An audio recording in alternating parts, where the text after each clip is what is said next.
Hello दोस्तों, आज का हमारा विषय है कूलिंग सिस्टम। आज हम कूलिंग सिस्टम में जानेंगे कि ये कितने प्रकार के होते हैं, कौन कौन से होते हैं और इसमें हम किन किन चीज़ों का सहारा लेते हैं, या हम ये कहें कि हमारे इंजन में जो पानी है वो कहाँ पर स्टोर होता है और किन किन माध्यम से होकर के वो वापस से अपने स्थान पर आता है। तो चलिए शुरू करते हैं।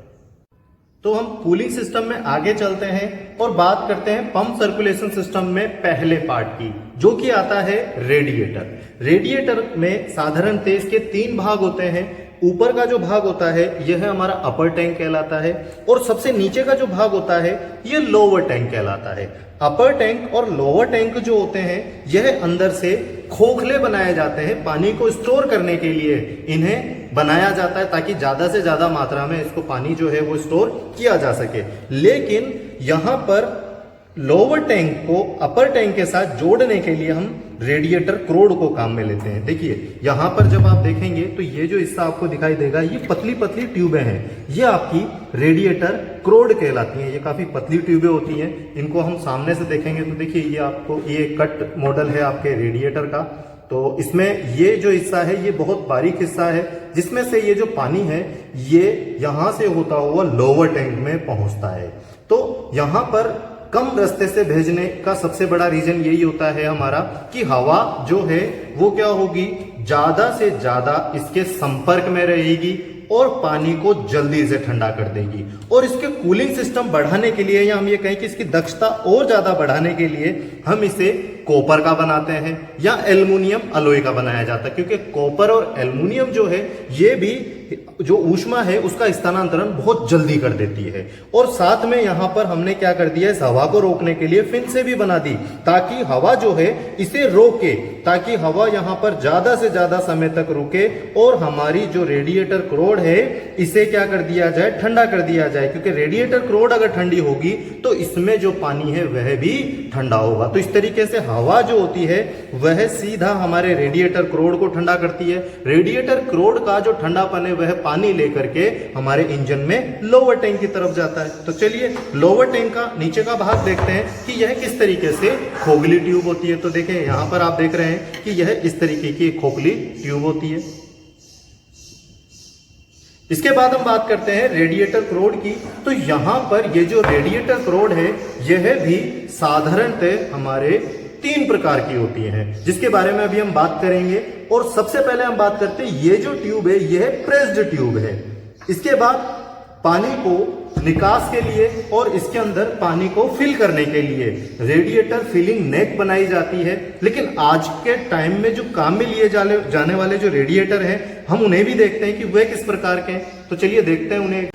आज के समय में इस प्रकार के रेडिएटर सबसे ज्यादा चलन में है। इस प्रकार के रेडिएटर जब हम देखेंगे तो इसमें अपर टैंक और लोअर टैंक जो होता है यह हार्ड रबड़ का बनाया जाता है, जबकि नीचे का जो फिन्स होती हैं और साथ में जो इसकी रेडिएटर क्रोड होती हैं यह जो होती है यह एल्युमिनियम अलॉय की बनाई जाती है। बाहर की तरफ जो हिस्सा आप देख रहे हैं यह प्लास्टिक का हिस्सा है, हार्ड रबड़ का है। और इसके बाद यहाँ पर आप देखेंगे तो एक फैन लगाया गया है, ये बिजली से चलने वाला फैन है। अब यहां पर इस हिस्से को हम बोलते हैं शराउंड या शराउंड के नाम से ये जाना जाता है। शराउंड या शराउंड के नाम से आपने इसे सुना होगा। तो ये वो हिस्सा होता है और इसका जो काम होता है ये होता है कि जो हवा है, यदि ये पंखा क्या करे, हवा को खींचे और क्या करे, रेडिएटर की फिंसों को ठंडा करे, तो यहां से साइडों से हवा जो है वो ना आए और जहां से पंखा लगा रखा है ये हवा सिर्फ वहीं से ही आए, ताकि यह हमारे रेडिएटर क्रोड को आसानी से ठंडा कर दे। और रेडिएटर क्रोड जितनी ठंडी चलेंगी उतना ही इसमें पानी जो है वह भी आसानी से क्या हो जाएगा, ठंडा हो जाएगा। तो आज के समय में इस तरीके के रेडिएटर काम में लिए जा रहे हैं। साथ में पानी के निकास के लिए भी, या हम कहें कि पानी को ड्रेन करने के लिए भी नीचे की तरफ जो है एक स्क्रू दिया जाता है या एक ड्रेन प्लग दिया जाता है। तो यहां पर आप देखेंगे कि नीचे की तरफ एक ड्रेन प्लग दिया हुआ। चलिए देखते हैं, ड्रेन प्लग देखते हैं एक बार। यहाँ ये जो हिस्सा देख रहे हैं यह इसका ड्रेन प्लग है। इसको खोल करके रेडिएटर में से पानी को बाहर निकाला जा सकता है। और कुछ रेडिएटरों में यहाँ पर आप देखेंगे कि सेंसर भी दिया जाता है, जो आपके कूलेंट टेम्परेचर सेंसर होता है। और यह आपके इंजन में ईसीएम को बताता है कि जो आपका रेडिएटर है उसमें लोअर टैंक में पानी का क्या टेम्परेचर है।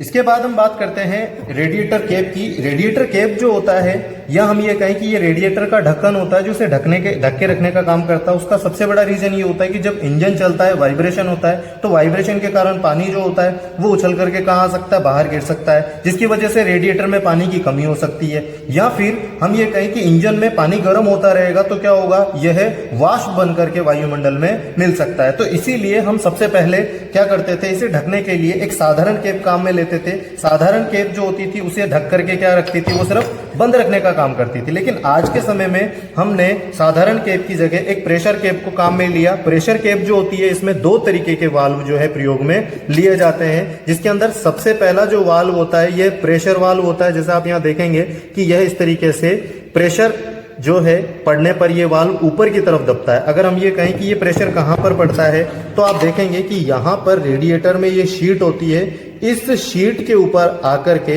यह जो हमारी वाल्व शीट है ये बैठ जाती है, जिसकी वजह से अंदर पानी का प्रेशर बनता है।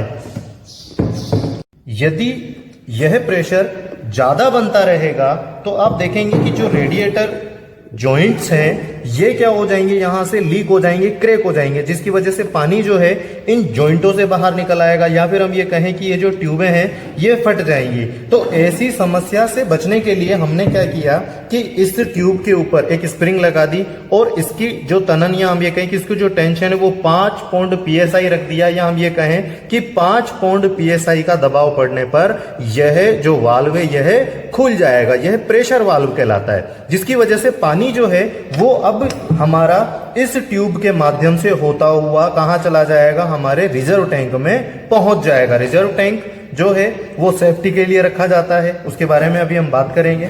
और इसके बाद क्या होता है कि जैसे ही इंजन बंद स्थिति में है, कोल्ड कंडीशन में होगा, तो जो पानी बाहर चला गया है अब वहां पर आयतन कम हो जाने की वजह से अब रेडिएटर जब ठंडा होगा तो उसे वह आयतन वापस चाहिए होगा, जिसकी वजह से इसके अंदर एक वैक्यूम होता है। और उस वैक्यूम के कारण यहां पर क्या हो सकता है कि रेडिएटर की जो कोरें हैं यह क्या हो सकती हैं, चिपक सकती हैं।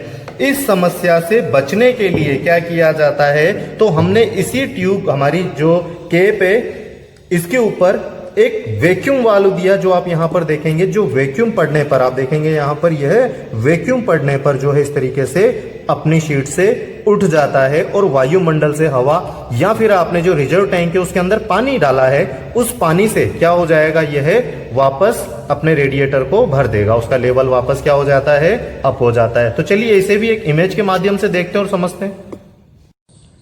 इस इमेज में आप यहां देख रहे हैं कि एक रेडिएटर में पानी को दर्शाया गया है। अब जैसे जैसे इंजन स्टार्ट होगा तो यहाँ पर ये पानी जो है ये धीरे धीरे गर्म होने लगेगा और एक समय ऐसा आएगा कि ये पानी वाष्प बन करके क्या होने लगेगा, उड़ने लगेगा, जिसकी वजह से यहाँ पर रेडिएटर टैंक में इसका प्रेशर बढ़ जाएगा, अपर टैंक में। अब यहाँ पर यह स्थिति होगी कि यहाँ प्रेशर वाल्व जो है इसके ऊपर दबाव पड़ेगा और इसके पीछे लगी हुई जो स्प्रिंग है, जब तक इसका दबाव, या हम ये कहें कि यहाँ पर जो पानी गर्म हो चुका है उसने वाष्प का रूप लिया है, जब तक उस वाष्प का प्रेशर इस स्प्रिंग के प्रेशर से ज़्यादा नहीं हो जाएगा जब तक ये दबेगा नहीं। तो ये जो प्रेशर है 5 पाउंड PSI रखा जाता है। जैसे ही ये प्रेशर क्रिएट होता है यहाँ पर हमारा जो वाल्व है, प्रेशर वाल्व, यह खुल जाता है। इसके खुलते ही पानी जो होता है यह हमारा आउटलेट जो ट्यूब है यहाँ से जाता है और रिजर्व टैंक में जाकर के जमा हो जाता है। लेकिन जैसे ही क्या हो जाता है, इंजन बंद होता है और वहाँ पर फिर से हमें पानी की जरूरत पड़ती है। या हम ये कहें कि देखिए जब गर्मी इसको मिलती है तो ये वहाँ पर एक्सपेंड होता है, फैलता है, लेकिन जैसे ही वहाँ ये ठंडा होगा तो वापस से ये क्या होता है, सिकुड़ता है। तो जब ये सिकुड़ेगा तो ऐसी स्थिति में भी रेडिएटर की जो कोर है उसे डैमेज किया जा सकता है। इस समस्या से बचने के लिए हम वहाँ पर एक छोटा सा वैक्यूम वाल्व भी दे देते हैं, जो वैक्यूम के कारण नीचे की तरफ उठता है और अपनी शीट से उठते ही ये वाल्व खुल जाता है। परिणाम ये होता है कि अब इसी पाइप से क्या किया जाता है, पानी को वापस से अंदर ले लिया जाता है। चलिए इसे भी एक इमेज के माध्यम से देखते हैं। तो यहां देखिए आप कि इंजन जो है वो स्टार्ट हो चुका है, पानी गर्म हो चुका है और पानी के गर्म होने के कारण अब यहाँ आप देख रहे हैं कि पानी का स्तर इतना बढ़ गया है कि उसने यहाँ पर ये जो प्रेशर वाल्व है इसको खोल दिया है, जिसकी वजह से यह जो पानी है यह हमारे रिजर्व टैंक में जाने लग गया। इस ट्यूब के माध्यम से। अब जैसे ही क्या होगा, यहां पर इंजन बंद होगा, बंद होने के बाद अब चूंकि इसमें से इसने सारा पानी बाहर निकाल दिया, तो ये वापस से क्या होगा, जब ठंडा होगा तो वहां पर वैक्यूम उत्पन्न होगा, क्योंकि वहां पर जो खाली जगह हो गई है उसे वापस से वायुमंडलीय हवा जो है वो उसे भरेगी। लेकिन हम वहां पर इसे ऊपर से तो पैक कर देते हैं, लेकिन वायुमंडलीय हवा के लिए हम क्या करते हैं, जो रास्ता छोड़ते हैं उसे हम हमारे रिजर्व टैंक के साथ जोड़ देते हैं। परिणाम ये होता है कि जैसे ही वह वैक्यूम करता है तो वैक्यूम होते ही इसी ट्यूब से यह पानी वापस आकर के कहां भर जाता है, हमारे रेडिएटर में भर जाता है। इसीलिए जब भी हम कभी कहीं लंबी दूरी पे जाते हैं तो हमें हमेशा यह ध्यान रखना चाहिए कि हमारे रिजर्व टैंक में पानी भरा गया है या नहीं। यदि नहीं है तो हमें इस बोतल को आधा भर देना चाहिए, लेकिन इसमें भी हम हमेशा डिस्टिल वाटर का प्रयोग में लेंगे और डिस्टिल वाटर ही इसमें डालना, साधारण पानी कभी भी नहीं डालना चाहिए। इसके बाद हम बात करते हैं कूलिंग सिस्टम में वाटर पंप की। वाटर पंप जो है यह पानी के सर्कुलेशन में मदद करता है। मेरे पास यहाँ पर 3 अलग अलग प्रकार के वाटर पंप हैं, लेकिन आज के समय में जो वाटर पंप काम में लिया जा रहा है, इस प्रकार का वाटर पंप सबसे ज्यादा प्रचलित है और ये काम में लिया जा रहा है। जिसे इंजन की बॉडी पे ही लगा दिया जाता है, पानी के सर्कुलेशन के लिए उसमें ही क्या की जाती है, इस तरीके की हाउसिंग दी जाती है। तो चलिए, एक वाटर पंप मेरे पास यहाँ खुला हुआ है तो उसको देखते हैं, उससे समझते हैं कि इस वाटर पंप में क्या क्या आता है। तो चलिए, सबसे पहले हम बात करते हैं वाटर पंप में इस खुली हुई असेंबली की। तो देखिए, ये जो है ये वाटर पंप हाउसिंग कहलाती है। आजकल इस तरीके की जो हाउसिंग होती है वो इंजन की बॉडी पर ही क्या कर दिया जाता है, बनाया जाता है। एल्युमिनियम अलॉय के ही बने हुए मिलते हैं, जो कि ये मेरे पास ये कास्ट आयरन का बना हुआ है। वजन में भारी होने के कारण इसे अब बंद कर दिया गया है। इसके अलावा यहाँ पर आप देखेंगे तो जो वाटर पंप है इसके लिए एक शाफ्ट दी जाती है। शाफ्ट के दोनों छोर पर जो होता है, एक तरफ इम्पेलर लगाया जाता है, ये पानी को फेंकने में मदद करता है। जी हाँ, इसे इम्पेलर के नाम से बुलाते हैं। और इसके आगे जो है ये हमको पुल्ली मिलती है, जैसे कि आप इस दूसरे वाटर पंप में आप देखेंगे कि ये जो वाटर पंप है इसके अंदर इस तरीके की पुल्ली होती है जो फैन बेल्ट से चाल लेती है, और इसके चलने पर आप देखेंगे कि दूसरी तरफ इम्पेलर भी घूम रहा है। तो इस तरीके से इसे क्या किया जाता है, इंजन बॉडी के साथ जो है माउंट कर दिया जाता है ब्लॉक के ऊपर, और यहां पर इसे घूमने में मदद करता है बेरिंग। जो बेरिंग है यह क्या करता है, इसे घूमने में मदद करता है। और साथ में जो पानी है वो यहां बेरिंग पर ना आ जाए, उससे बचने के लिए एक वाटर सील यहां दी जाती है, यह वाटर सील कहलाती है। तो इस तरीके से आपके जो वाटर पंप असेंबली आती है उसमें ये कुछ मुख्य चीजें आती है, जैसे कि एक शाफ्ट हो गई, बेरिंग हो गया, दूसरी तरफ अगर हम बात करें तो वाटर सील हो गई और इम्पेलर हो गया। और ये सब लगा होता है हमारे इस वाटर पंप हाउसिंग में। एयर निकालने के लिए भी इसके ऊपर क्या किया जाता था, एक स्क्रू प्लग दिया जाता था जिसे खोल करके रेडिएटर से एयर निकाली जा सकती है। इसके बाद हम बात करते हैं थर्मोस्टेट की। थर्मोस्टेट जो है इंजन में पानी का जो तापक्रम है, या हम ये कहें कि इंजन को कार्यकारी तापमान तक बनाए रखता है। यह इंजन में सबसे महत्वपूर्ण पुर्जा होता है। देखिए, ज्यादातर मैकेनिक क्या करते हैं, इसकी समस्या के कारण, क्योंकि अगर ये खराब हो जाता है तो इंजन सीज हो जाता है, इसीलिए उसको निकाल करके फेंक देते हैं। लेकिन ये बहुत महत्वपूर्ण चीज है हमारे इंजन के अंदर। इसकी वजह से हमारे इंजन में एवरेज पर सीधा असर पड़ता है, क्योंकि अगर ठंडा इंजन चलेगा तो वहां पर जो ठंड पा करके पिस्टन रिंग होती हैं यह सिकुड़ जाती है, जिसकी वजह से फ्यूल पूरी तरीके से नहीं जल पाता है, जिसकी वजह से पावर पूरी नहीं मिल पाती और हम एक्सीलेटर पूरा देते हैं। तो इस वजह से ना तो पिकअप मिल पाता है हमें, ना ही फ्यूल पूरा जल पाता है, जिसकी वजह से एवरेज मिल पाता है। तो इस समस्या से बचने के लिए हम यह थर्मोस्टेट वहां लगाते हैं, जो इंजन को कार्यकारी तापमान तक भी रखता है, जिससे कि इंजन जल्दी से स्टार्ट हो जाता है। और साथ में जो फ्यूल है उसे भी क्या करते हैं भाई, जलता है तो उस समय यह हमारे इंजन को भी ज्यादा ठंडा टेम्परेचर नहीं देता है। तो इसीलिए अब ये थर्मोस्टेट कैसे चेक किया जाता है उसके बारे में हम देखेंगे, ये कैसे काम करता है। तो यहाँ जो आप थर्मोस्टेट देख रहे हैं यह मोम के टाइप का, इसको हम वैक्स टाइप बोलते हैं। तो यहाँ आप देख रहे हैं कि यह जो थर्मोस्टेट है ये पूरी तरीके से क्लोज है, बंद है यहाँ पर। तो यहाँ पर अभी हम लोगों ने थर्मोस्टेट के लिए व्यवस्था कर ली है, जिसके लिए यहाँ पर हमारे पास टेम्परेचर सेंसर है, जो कि अभी आप देख रहे हैं कि यह जो टेम्परेचर है ये दिखा रहा है। अब मैं इसे पानी में डाल देता हूँ और इसके बाद इसे यहाँ पर ऑन कर लेते हैं। और पानी का जो टेम्परेचर है जब तक 80 डिग्री नहीं हो जाता है, इससे ऊपर नहीं हो जाता, जब तक हम इंतजार करते हैं।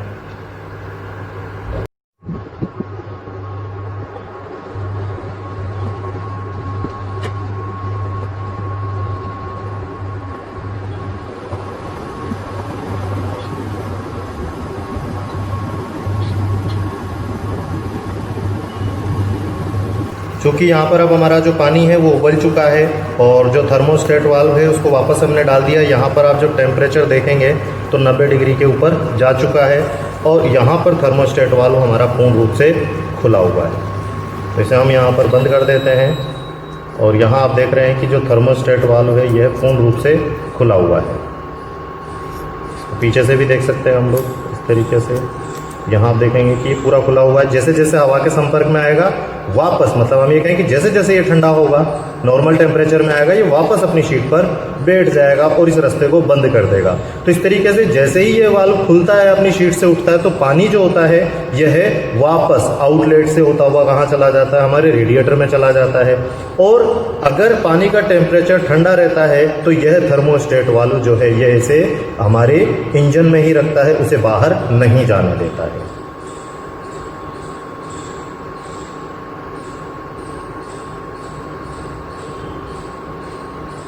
तो जैसे आप यहाँ देख रहे हैं कि यह अब अपनी शीट पर बैठ गया है। थर्मोस्टेट वाल्व साधारणतः दो प्रकार के होते हैं, जिसमें सबसे पहला आपने जो देखा यह वैक्स टाइप था, लेकिन इसके अलावा एक वाल्व और आता है जिसे एक्सपेंशन थर्मोस्टेट वाल्व के नाम से जाना जाता है, जिसमें ईथर भरा जाता है, जो कि आप यहाँ सामने इमेज में देख रहे हैं कि इसमें एक्सपेंशन जो बेलो है यह नीचे की तरफ है, ये पानी के संपर्क में रहता है, और दूसरा तरफ वाला जो भाग है यह आउटलेट एल्बो में बाहर की तरफ होता है। लेकिन यहाँ पर अभी यह रास्ता बंद करके बैठा है। जैसे जैसे इंजन में पानी का टेम्परेचर बढ़ता जाएगा, यहाँ पर एक्सपेंशन बेलो में भरा हुआ ईथर ये एक लिक्विड के रूप में होता है, लेकिन जैसे ही इसे टेम्परेचर 80 डिग्री इसका होने लगेगा तो यह तुरंत तरल से वाष्प के रूप में बदलने लगेगा और 85 डिग्री पर जाते जाते यह पूर्ण रूप से क्या हो जाता है, प्रेशर बना लेता है और यह फैल जाता है, जिसके परिणाम स्वरूप आप देख रहे हैं कि दूसरी स्लाइड या दूसरी इमेज में आप यहां देख रहे हैं कि यहां पर एक्सपेंशन बेलो जो है यह पूरा फूल चुका है, जिसकी वजह से यहां पर आप देख रहे हैं कि ये जो वाल्व है अपनी शीट से ऊपर उठ गया है और पानी जो है यह आउटलेट एल्बो से होता हुआ अपर टैंक में चला जाता है। तो इस तरीके से यह एक्सपेंशन बेलो है जो ये काम करता है, ये भी थर्मोस्टेट वाल्व में काम में लिया जाता है। थर्मोस्टेट वाल्व में साधारणतः समस्या नहीं आती है, यदि आती है तो इसे रिपेयर नहीं किया जा सकता, इसे हमेशा बदला ही जाता है। कूलिंग सिस्टम में आगे चलते हुए हम बात करते हैं कूलेंट की। कूलेंट जो होता है यह साधारणतः 3 जो चीज़ें होती हैं इसमें मिलाई जाती हैं, जिसमें से पहला होता है पानी, ग्लिसरीन और अल्कोहल, जैसा कि यहाँ पर हमने लिखा है। और इसका जो अनुपात होता है यह भी 80 अनुपात 12 अनुपात और 8 में मिलाया जाता है। कई बार पूछा जाता है कि ग्लिसरीन और अल्कोहल का कितना अनुपात होता है, तो यह 60% और 40% के अनुपात में मिलाया जाता है। और पानी और सेल जो सॉल्यूशन होता है उसका अनुपात कितना रखा जाता है, तो वह भी हमें हमेशा ध्यान रखना है कि 4:1 में रखा जाता है। और अब हम बात करते हैं कि ग्लिसरीन और अल्कोहल मिलाने का सबसे बड़ा रीजन क्या है। तो देखिए, अल्कोहल जो होता है वह सर्दियों में जमता नहीं है। तो आपने देखा होगा कि कई ठंडे जो इलाके हैं या हम ये कहें कि जो ठंडे देश है वहाँ पर हम क्या करते हैं, ज़्यादा जो कूलेंट होता है इसके अंदर अल्कोहल मिला हुआ ज़्यादा, या हम ये कहें कि जो इसका अनुपात होता है ये रेशो ज़्यादा कर दिया जाता है। और ग्लिसरीन जो होती है यह हमारे इंजन में वाइब्रेशन के कारण बनने वाले जो बुलबुले होते हैं जो एक जगह पर ठहर जाते हैं, जिसकी वजह से वहाँ से जो हमारा मेटल है वह निकलना शुरू हो जाता है, जो कि आप यहाँ पर दूसरी इमेज में देख रहे हैं ऑरेंज कलर के। यह बहुत बारीक बारीक छोटे छोटे क्या होते हैं, धातु के कण होते हैं, और ये सिर्फ पानी के बुलबुलों के कारण निकलते हैं जो कि एक जगह ठहर जाते हैं या रुक जाते हैं। तो ग्लिसरीन जो होता है वो उन बुलबुलों को एक जगह रुकने नहीं देता। यदि आप कूलेंट की जगह साधारण पानी का प्रयोग करते हैं तो यह स्थिति होती है हमारे रेडिएटर में। तो जैसे आप यहाँ देख रहे हैं यह स्केल है, या हमारे रेडिएटर में या कूलिंग सिस्टम में स्केल फॉर्मेशन एक समस्या आती है। रिवर्स फ्लैशिंग विधि के माध्यम से इस समस्या को जो है समाप्त किया जाता है, लेकिन इसे बंद नहीं किया जा सकता। अगर आप इसमें फिर से साधारण पानी डालते हैं, कठोर जल प्रयोग में लेते हैं, तो यह स्थिति आएगी। आप यहाँ पर पानी की जगह डिस्टिल वाटर प्रयोग में ले सकते हैं। तो अगली स्लाइड में हम देखते हैं कि यहाँ पर जो इंजन है इसके अंदर किस तरीके की समस्या आती है। तो देखिए यहाँ आप देख रहे हैं कि एक लाइनर आपको दिखाई दे रहा है। इस लाइनर के चारों तरफ क्या हो रहा है, वाइब्रेशन के कारण क्या हो गया, एक बुलबुला यहाँ बन गया। इस बुलबुले के कारण क्या होता है कि यहाँ पर जो पानी है वो पूरे इस लाइनर के साइडों में चलेगा, लेकिन बुलबुला जो है यह पानी को यहाँ पर नहीं आने देगा, जिसकी वजह से इस एरिया का जो टेम्परेचर है ये बढ़ जाएगा। परिणाम ये होगा कि ये बढ़ेगा और बढ़ने के कारण मतलब यहाँ पर जो मटेरियल है यह फैलना शुरू हो जाएगा, क्योंकि गर्मी पाकर के धातु फैलती है। परिणाम क्या होगा कि इस तरीके से लाइनर जो है वो यहाँ से इस टुकड़े को क्या कर देगा, ये निकल जाएगा। या बुलबुला जब पानी के टकराव से किसी जो मजबूत क्या होगा, पानी का टकराव आएगा, बहाव आएगा, उसमें ये टुकड़ा हट करके नीचे आ जाएगा। जो कि आपने इस स्लाइड में देखा कि ये जो ऑरेंज जो आपको रंग दिखाई दे रहा है यह एक्चुअल में वही छोटे छोटे धातु के कण हैं। तो इस तरीके से यह कण इसमें इकट्ठे हो जाते हैं। और अगर आप कूलेंट काम में लेते हैं तो क्या होता है कि देखिए कूलेंट जो होता है इसके अंदर ग्लिसरीन जो होती है वो इस तरीके से हमारे लाइनर की दीवार को प्रोटेक्ट करती है। परिणाम ये होता है बुलबुला अभी भी बनेगा, अभी भी यहाँ से ये सतह हटाएगा, लेकिन बुलबुला जो होता है ये एक जगह ठहरता नहीं है। ग्लिसरीन की वजह से यह फिसलता हुआ नीचे की तरफ आता है और पानी का जब बहाव आता है तो इस बुलबुले को तो हटाता है, लेकिन हमारा जो लाइनर होता है उसे कोई नुकसान नहीं पहुँचता। इसीलिए हमेशा हमारे इंजन में हमें कूलेंट को काम में लेना चाहिए, और यदि पानी की आवश्यकता पड़े तो हमें वहां पर डिस्टिल वाटर को ही काम में लेना चाहिए। आशा करता हूं मेरे द्वारा दी गई जानकारी से आप संतुष्ट होंगे। धन्यवाद।